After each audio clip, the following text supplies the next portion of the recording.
জাতকের প্রশ্ন, জাতকের বিয়ে কত বছর বয়সে হবে বা জাতকের কোনো চাকরির যোগ আছে কিনা এবং হাতে কেন টাকা পয়সা থাকছে না, আরও অন্যরকম সমস্যা অনেক কিছুই জাতক প্রশ্ন করেছে।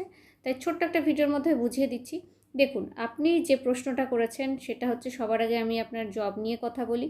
দেখুন, হাতে রবি রেখা ছোট্ট হয়ে আছে। একটা সুন্দর রবি রেখা থাকাটা কিন্তু খুব দরকার।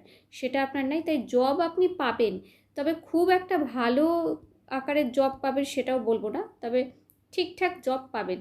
হাতের মধ্যে যেটা দেখতে পাচ্ছি, আপনার বিবাহ রেখা, এখানে একটা ইনফ্যাচুয়েশন বা এখানে বলবো, এছাড়াও এখানে একটা বিবাহ রেখা 30-এর মধ্যে আপনার বিয়ের সম্ভাবনা কিন্তু দেখতে পাওয়া যাচ্ছে। তাছাড়াও হাতে কিন্তু এখানে কিন্তু শনির ক্ষেত্রে দুটো আড়ি রেখা তৈরি হয়েছে, যার কারণে সর্বকাজে বাধা এবং বিয়েতে বিলম্ব এবং জবের ক্ষেত্রেও কিন্তু সমস্যা আসছে। হাতে টাকা পয়সা কিন্তু একদমই আপনার থাকে না বা আপনি ধরে রাখতে পারেন না। আয়ু রেখাটা ডিস্টার্ব আছে, তাই এটাও কিন্তু জীবনে আপনার সমস্যা নিয়ে আসছে। যারা এরকম ধরনের হাত বিচার করাতে চাইছেন, স্ক্রিনে দেওয়া নাম্বারে যোগাযোগ করুন।